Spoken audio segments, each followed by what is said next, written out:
Behind Samantha's innocent nose twitch lay a world of Hollywood secrets, strange coincidences, and bizarre production choices that fans never suspected. From assassination timing to doorknob obsessions, real-life affairs that destroyed marriages, and a house that was literally built backwards, the beloved sitcom harbored mysteries that were far more peculiar than any magic spell. Here are the 15 weird facts you didn't know about Bewitched 1964. Fact 1. JFK assassination timing. The timing of Bewitched creation was marked by one of the most tragic days in American history, creating an eerie connection between Hollywood magic and national tragedy. On November 22, 1963, the cast and crew of the upcoming supernatural sitcom gathered for their very first rehearsal of the pilot episode, completely unaware that within hours, President John F. Kennedy would be assassinated in Dallas, Texas. The timing wasn't just a strange coincidence for the entertainment industry, it was deeply personal for the show's key figures. William Asher, who would serve as Bewitched producer and director, had an established relationship with the Kennedy family that made the tragedy even more devastating. Just over a year earlier, in May of 1962, Asher had produced President Kennedy's 45th birthday celebration at Madison Square Garden, the now famous event where Marilyn Monroe delivered her sultry rendition of "Happy Birthday, Mr. President," while wearing her iconic skin-tight, rhinestone-covered gown. Elizabeth Montgomery, who would become television's most beloved witch as Samantha Stevens, was equally affected by the news. She and her husband, William Asher, had developed a friendship with the Kennedy family through their Hollywood connections, making the president's sudden death feel like the loss of a personal friend rather than just a national leader. According to Herbie J. Pilato, author of Twitch Upon a Star and several other books about classic television, the assassination created an atmosphere of shock and grief that hung over the entire production. They were friends with JFK, Pilato explained in interviews years later. Asher produced Kennedy's birthday bash, where Marilyn Monroe sang "Happy Birthday, Mr. President." It was a very hard time for everybody. Despite the overwhelming tragedy that dominated the news and the nation's attention, the show's creators made the difficult decision to continue with their work.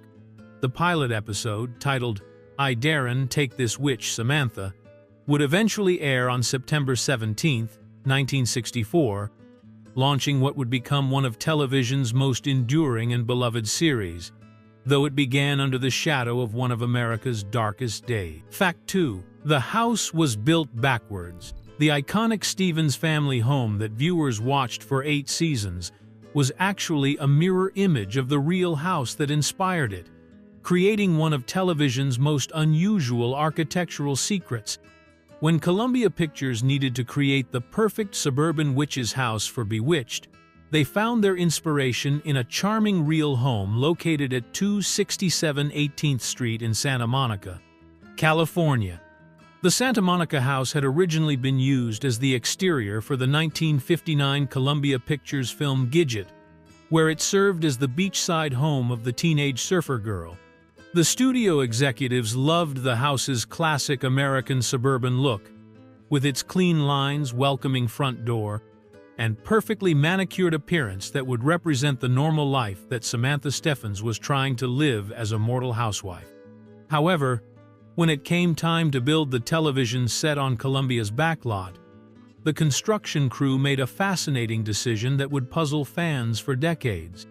Instead of recreating the house exactly as it appeared in real life, they took the original blueprints and completely reversed them, essentially creating a mirror image of the Santa Monica home.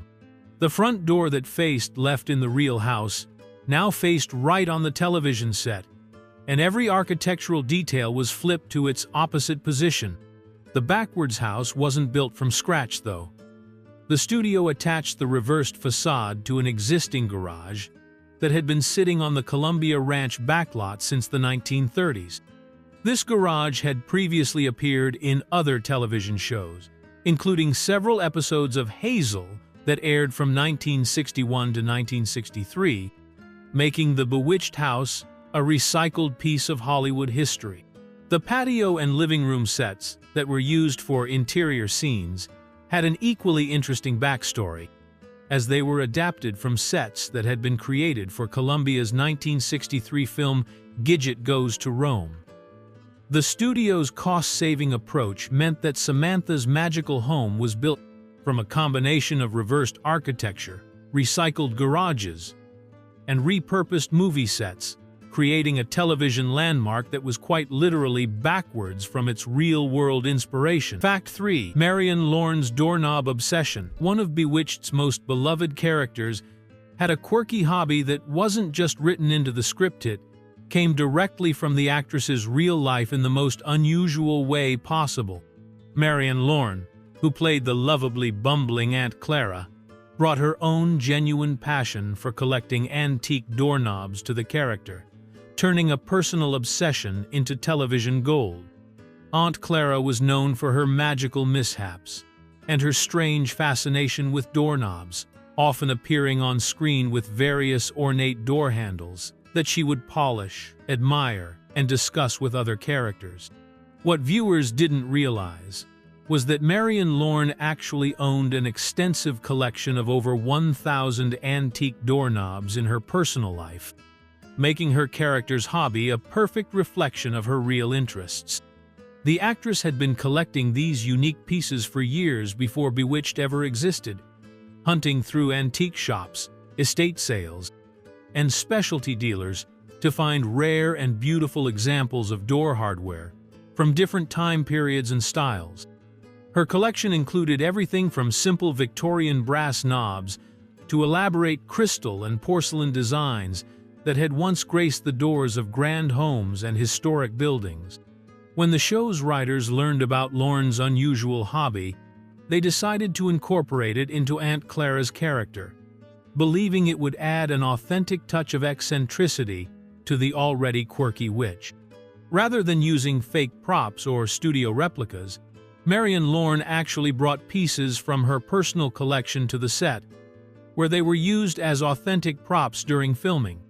In the show, Aunt Clara would often mention having over 3,000 doorknobs in her collection, and she was frequently shown counting them when she felt lonely or upset. The character would say things like, "Doorknobs are all very well, but they're not family," while lovingly handling these items that were actually treasured pieces from the actress's own collection. This unique arrangement meant that when viewers saw Aunt Clara admiring a particularly beautiful doorknob or carefully polishing an antique piece, they were witnessing Marion Lorne's genuine appreciation for these objects that she had spent years carefully selecting and acquiring for her personal enjoyment. Fact 4. Tammy Grimes almost ruined everything. Television history could have been completely different if one actress had made a different career choice, potentially robbing the world of one of its most beloved supernatural sitcoms. Tammy Grimes, a Tony Award-winning actress known for her distinctive voice and theatrical presence, was the first choice to play the lead witch in what would become Bewitched, but her decision to pass on the role nearly prevented the show from achieving its legendary status.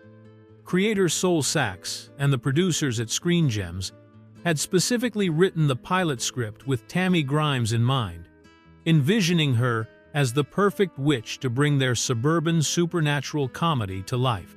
At the time, the main character wasn't even named Samantha Shea, was called Cassandra, and the producers felt that Grimes had the ideal combination of otherworldly charm and comedic timing to make the character work.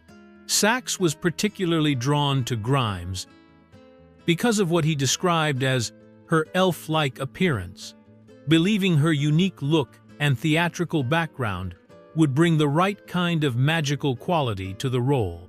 The actress had already proven her talent on Broadway, where she had won Tony Awards for her performances in, making her a respected and accomplished performer. However, when the offer came to star in Bewitched, Grimes made what would turn out to be one of the most costly career decisions in television history. She turned down the role because she had already committed to starring in her own television series, appropriately titled The Tammy Grimes Show, which was set to air on ABC in 1966. According to television historian Herbie J. Pilato, Grimes also had philosophical concerns about the character, feeling that if the character had all this power, why doesn't she cure all the ills of the world? This deeper questioning of the show's premise may have contributed to her decision to pursue what seemed like a more prestigious opportunity with her own starring vehicle. The irony of her choice became painfully clear when The Tammy Grimes Show premiered and was quickly canceled after just 1 month on the air, while Bewitched went on to run for 8 successful seasons and become a cultural phenomenon that continues to enchant audiences decades later. Fact 5. Agnes Moorehead's Diamond Fortune. One of television's most glamorous costume pieces was actually a priceless personal treasure that added genuine sparkle to the magical world of Bewitched. Agnes Moorehead, who played the imperious witch mother Endora, regularly wore her own stunning 8.5-carat diamond starburst brooch during filming, turning her personal jewelry collection into an integral part of the show's visual appeal. The brooch was no ordinary costume jewelry. It was a genuine antique piece featuring old-mine diamonds arranged in an elaborate starburst pattern that caught the studio lights beautifully during filming.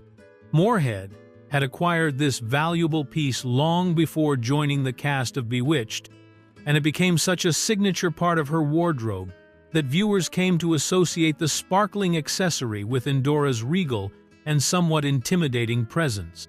This arrangement was partly due to the show's limited wardrobe budget, which required many of the supporting cast members to provide their own clothing and accessories for their characters. Unlike modern television productions that have extensive costume departments, Bewitched operated on a much smaller scale, and actors were often asked to bring items from their personal wardrobes to use on screen. Elizabeth Montgomery, who played Samantha, frequently admired the beautiful diamond brooch and would often comment on how stunning it looked during filming. The piece became so closely associated with Agnes Moorehead that she was even photographed wearing it during her appearances on other television shows, including a memorable episode of the game show Password in the 1960s. When Agnes Moorehead passed away on April 30, 1974, she had not forgotten her television daughter's appreciation for the sparkling piece. In a touching gesture that demonstrated the genuine affection that had developed between the two actresses despite their characters' sometimes tense relationship, Moorehead left the valuable diamond starburst brooch to Elizabeth Montgomery in her will.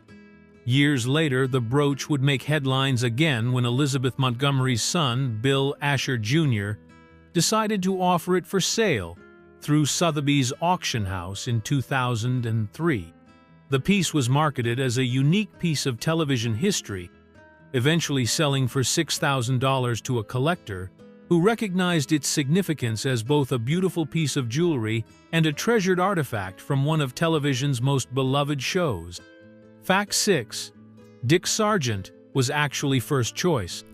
The famous Darren switch that confused Bewitched fans for decades was actually the result of a casting decision that came full circle in the most unexpected way. Dick Sargent, who eventually replaced Dick York as Samantha's mortal husband in 1969, was originally the producer's first choice to play Darren Stevens when the show was being cast back in 1964. When the casting directors were looking for the perfect actor to play the bewildered advertising executive who falls in love with a witch, they had their eye on Dick Sargent from the very beginning. Sargent had already made a name for himself in television with appearances on various sitcoms and had the clean-cut, all-American look that the producers felt would work perfectly for the role of the suburban husband, trying to live a normal life despite his wife's magical abilities. The casting process moved forward, and Sargent successfully auditioned for the part, impressing the producers with his comedic timing and his ability to portray the frustrated but loving husband that the character required. Everything seemed to be falling into place, and the role of Darren Steffens appeared to be his for the taking. However, Hollywood timing worked against both Sargent and the show, in an ironic twist of fate. Between the time Sargent had his successful audition and when the producers were ready to make their final casting decision, he had already committed to another television series called Broadside, a military comedy that was set to air on ABC. In a 1992 interview, Sargent reflected on this missed opportunity, explaining, "I was set to do it originally. I had the interview, and by the time they got back to me, I had already signed on a series called Broadside. So Dick York got it, but I was their original choice." Broadside ran for only one season from 1964 to 1965, while Bewitched went on to become a massive hit. When Dick York was forced to leave the show due to his chronic back problems 5 years later, the stars finally aligned for Sargent to step into the role he had originally been meant to play, creating one of television's most famous casting changes that was actually a return to the producer's original vision. Fact 7. Elizabeth Montgomery hated Cassandra. The beloved character that millions of viewers came to know as Samantha Steffens almost had a completely different name that would have changed the entire feel of the show.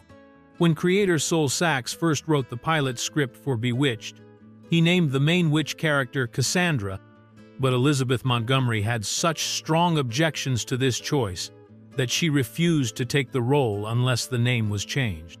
Montgomery's concern wasn't just about personal preference. She had done her research into the mythology behind the name and felt it would send the wrong message about her character.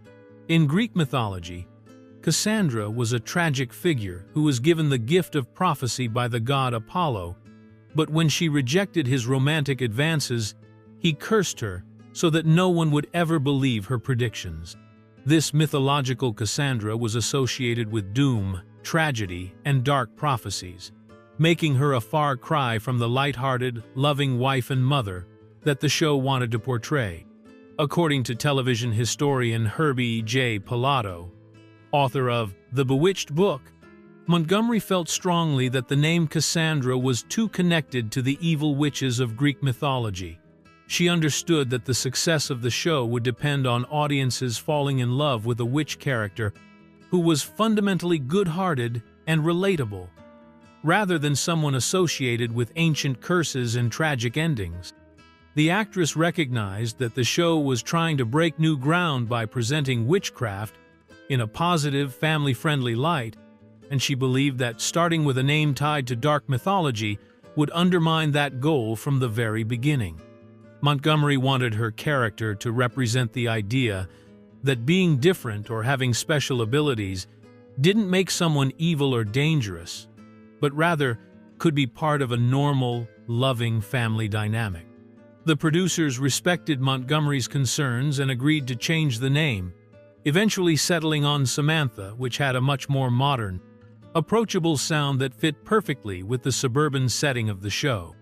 Interestingly, the name Cassandra wasn't completely abandoned. It later appeared in the show as the name of an evil witch character who appeared in 2 first-season episodes, where she served as part of the Witches' Council and used her powers for harmful purposes, exactly the kind of association that Montgomery had wanted to avoid for her main character. Fact 8. The Salem Fire Emergency. One of Bewitched's most memorable story arcs happened purely by accident, when a devastating fire forced the production team to completely change their filming plans and travel across the country.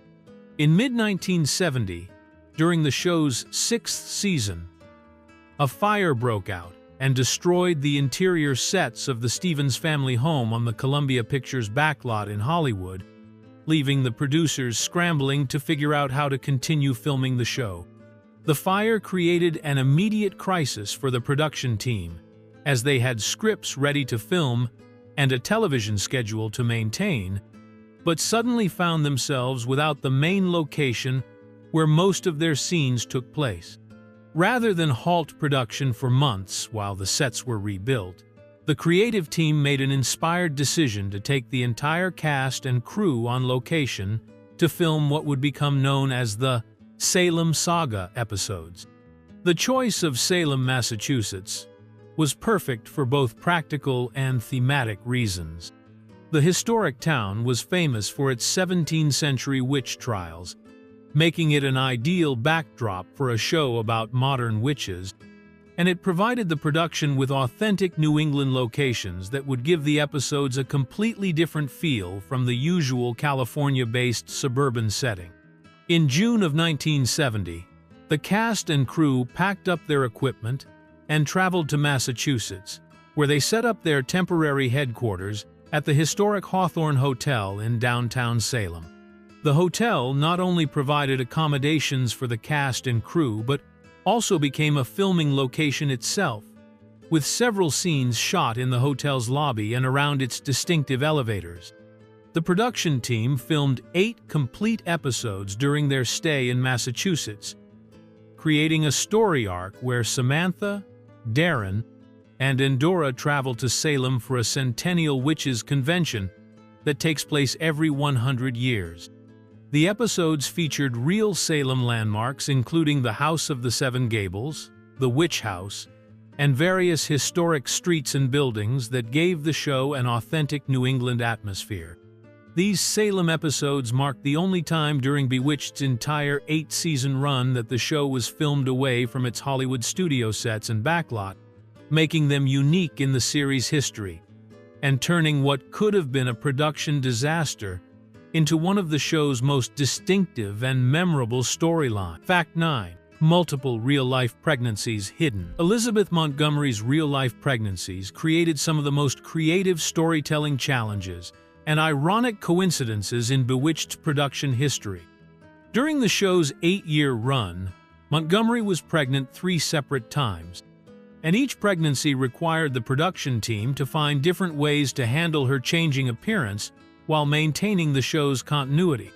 Her first pregnancy occurred during the show's inaugural season in 1964, and the producers made the decision to completely hide it from viewers. The costume department worked overtime to design special baggy clothing and strategically placed props that would conceal Montgomery's growing belly, using everything from oversized sweaters to carefully positioned handbags and furniture to keep her pregnancy a secret from the audience. The second and third pregnancies presented different challenges, but the writers found a clever solution by incorporating them directly into the show's storyline.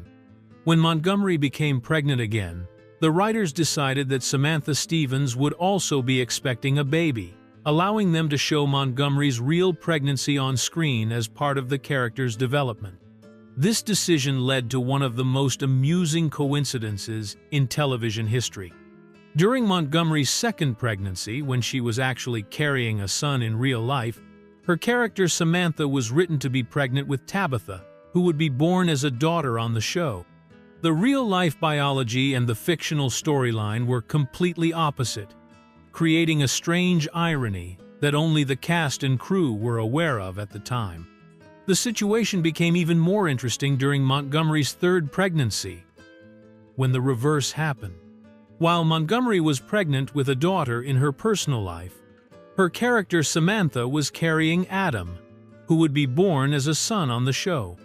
This meant that throughout both of her visible pregnancies on Bewitched, Elizabeth Montgomery was always expecting the opposite gender from what her character was supposed to be having.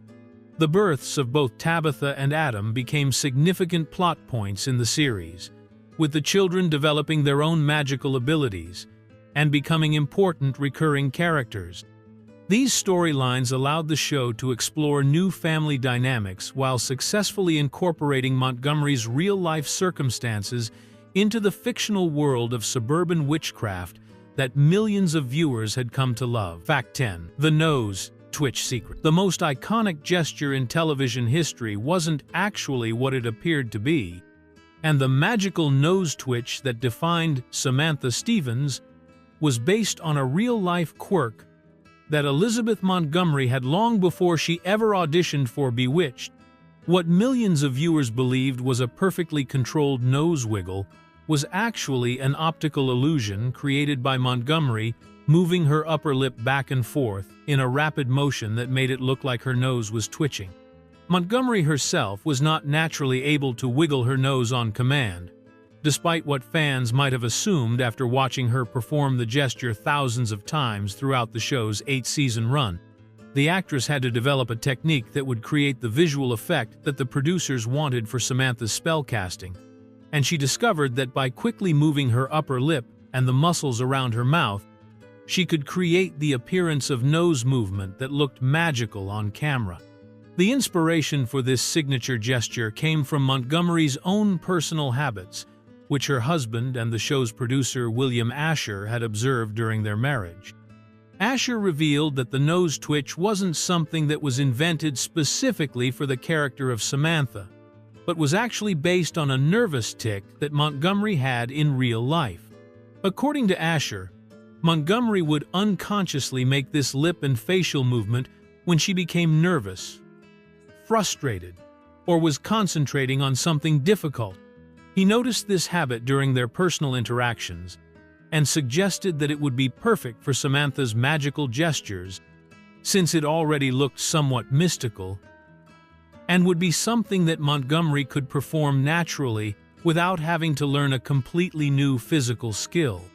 The technique required Montgomery to coordinate the movement of her upper lip with the timing of the magical sound effects and visual effects that would be added during post-production. While it may have looked effortless on screen, Montgomery had to practice the timing and coordination to make sure her lip movements would sync perfectly with the magical transformations that would appear to happen as a result of her spellcasting. This revelation means that every time viewers saw Samantha work her magic with that famous nose twitch, they were actually witnessing Elizabeth Montgomery's real nervous habit transformed into television's most recognizable supernatural gesture. Fact 11. Richard Dreyfuss's bizarre debut. One of Hollywood's most respected actors got his start on Bewitched in what might be the strangest early role any future Oscar winner has ever played. Richard Dreyfuss, who would go on to star in blockbuster films like Jaws and Close Encounters of the Third Kind, appeared in a 1966 episode of Bewitched as an 18-year-old warlock with a crush so intense that he literally transformed himself into a dog to get closer to the object of his affection. The episode, titled Man's Best Friend, featured Dreyfuss as a character named Rodney, a young warlock who had been babysat by Samantha when he was younger, and had developed romantic feelings for her as he grew up. The storyline began with Samantha and Darren celebrating the fact that she hadn't used her magical powers for an entire month, only to have their peaceful domestic life disrupted when Rodney arrived to declare his love for the married witch. When Samantha gently explained that she was happily married and had no romantic interest in him, Rodney refused to accept rejection and decided to use his own magical abilities to win her affections. His plan involved casting a spell on himself to transform into an adorable dog. Believing that if he could move into the Stevens household as a pet, he would be able to stay close to Samantha and gradually work to break up her marriage to Darren, the young Dreyfuss threw himself into the role with enthusiasm, playing both the human warlock and providing the personality for the dog character that Rodney became. The episode featured numerous scenes of the dog version of Rodney trying to cause trouble between Samantha and Darren, including attempts to make Darren look bad and to create situations that would require Samantha to use her magic and reveal her true nature. Ironically, Darren became completely attached to the dog and wanted to keep him as a pet, not realizing that his new canine companion was actually working against his marriage. This was one of Dreyfuss's very first television roles, coming early in a career that would eventually earn him an Academy Award for Best Actor for The Goodbye Girl in 1977, making his magical dog transformation on Bewitched one of the most unusual footnotes in Oscar history. Fact 12. The cast drank heavily on set. The Bewitched set operated under very different standards than modern television productions, with alcohol consumption being a regular part of the filming process that would be unthinkable by today's workplace safety standards. The cast and crew regularly drank real alcohol during filming, treating the studio lot more like a social club than a professional workplace, which was fairly common in Hollywood during the 1960s, but would be considered completely inappropriate in contemporary television production. This casual attitude toward drinking on set extended beyond just having a beer after work. The actors would often consume alcohol between takes and even during filming, which created a relaxed but potentially unprofessional atmosphere that somehow managed to work for the lighthearted tone of the show. Many episodes and scenes were actually filmed while cast members were under the influence, though the experienced actors were apparently able to maintain their performances despite their altered state. The show's scripts themselves reflected this drinking culture, with numerous references to bars, clubs, and alcoholic beverages woven throughout the storylines. Characters would frequently mention establishments like Joe's Bar and Grill, the Diamond Slipper, Hearthstone Bar, Happy Times Bar, and Dundee's Bar, which was often referred to as the best bar in town, suggesting that alcohol was very much on the minds of both the writers and the performers. However, the production team did implement some safety measures when child actors were present on set for episodes featuring Tabitha or other young characters. During these filming days, stricter rules were put in place, and adult cast members were required to drink iced tea instead of alcohol when children were around, with the tea serving as a substitute that would still look like alcoholic beverages in their glasses if scenes required characters to be drinking.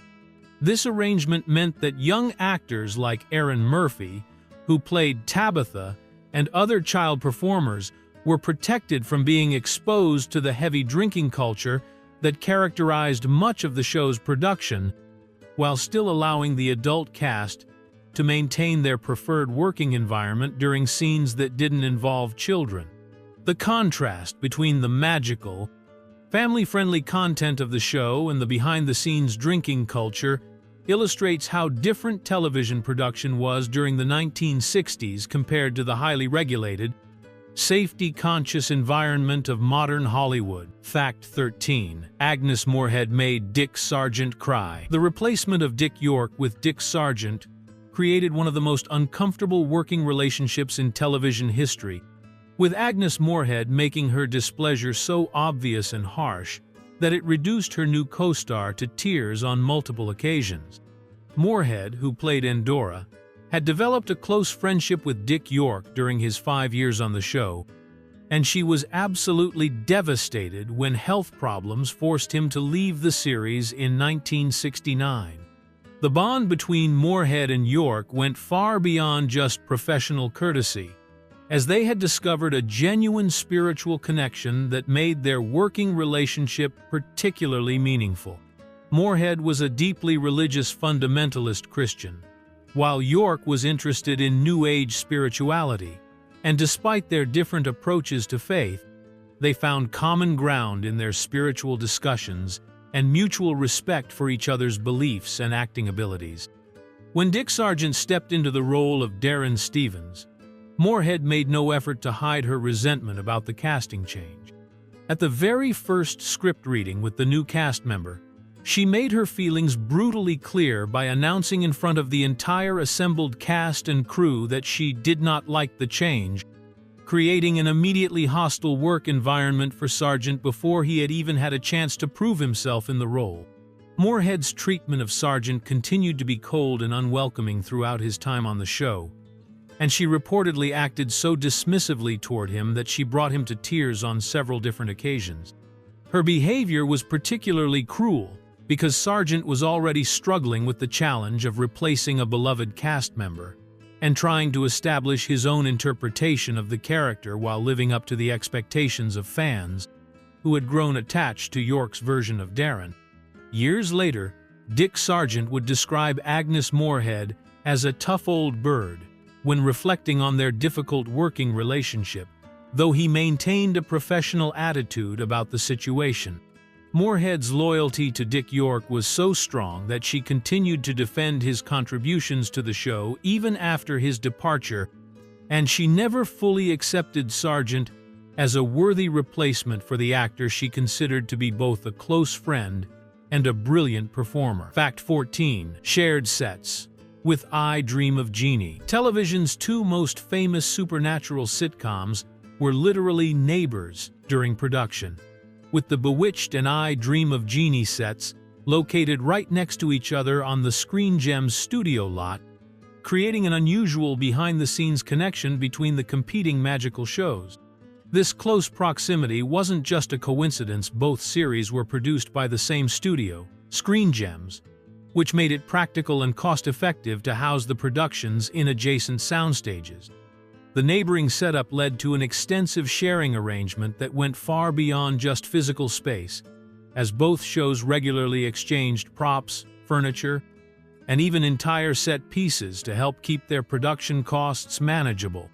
Items that appeared in Samantha Stevens' living room one week might show up in Major Nelson's apartment the following week, and decorative pieces, lamps, and furniture were constantly being moved back and forth between the two productions as needed for different scenes. Both shows also shared the same special effects expert, Dick Albane, who was responsible for creating the magical illusions that made both Samantha's witchcraft and Jeannie's genie powers look convincing on screen. Albane worked on both productions simultaneously for several years, developing techniques and effects that could be adapted for either show's specific magical requirements, whether it was making objects disappear and reappear for Bewitched, or creating the distinctive smoke and magical transformations that were Jeannie's trademark. The shared resources arrangement meant that the two shows, which were often viewed as competitors in the supernatural sitcom genre, were actually working together behind the scenes in ways that viewers never suspected. The studios found this collaboration so beneficial that they continued the arrangement throughout both shows' runs, with I Dream of Jeannie airing from 1965 to 1970, while Bewitched ran from 1964 to 1972. This close working relationship extended to the technical crews as well, with lighting technicians, camera operators, and other production staff often working on both shows interchangeably. The result was that many of the same people who helped create Samantha's magical world were also responsible for bringing Jeannie's mystical adventures to life, making the two shows far more connected than their on-screen rivalry would suggest. Fact 15. Elizabeth Montgomery's Secret Affair. The final years of Bewitched were marked by a real-life romantic drama that unfolded behind the cameras, involving the show's star Elizabeth Montgomery and producer Richard Michaels in a secret 2-year affair that would ultimately destroy 2 marriages and change the course of everyone involved. This hidden relationship developed during a time when Montgomery's marriage to William Asher, who served as both the show's director and producer, was already falling apart due to his own infidelity and wandering attention. William Asher had reportedly been cheating on Montgomery frequently throughout their marriage, which had created tension and unhappiness that carried over onto the Bewitched set. His focus had shifted to an actress named Nancy Fox, leaving Montgomery feeling neglected and emotionally distant from the husband, who was also her creative partner and professional collaborator on the show that had made her famous. During this difficult period in her marriage, Montgomery began developing a close friendship with Richard Michaels, who worked as both a producer and director on Bewitched and had become a trusted colleague over the years of working together. According to Michaels himself, their relationship started as a genuine friendship based on mutual respect and shared creative interests, but gradually evolved into something deeper as they spent more time together. And Montgomery found in him the emotional support that was missing from her marriage. The affair remained completely secret from the public and most of the cast and crew, with Montgomery and Michaels taking great care to hide their relationship while continuing to work professionally on the show. Their connection became what Michaels later described as more and more compelling as time went on, and they eventually moved into an apartment together, while still trying to keep their relationship hidden from the entertainment industry and the press.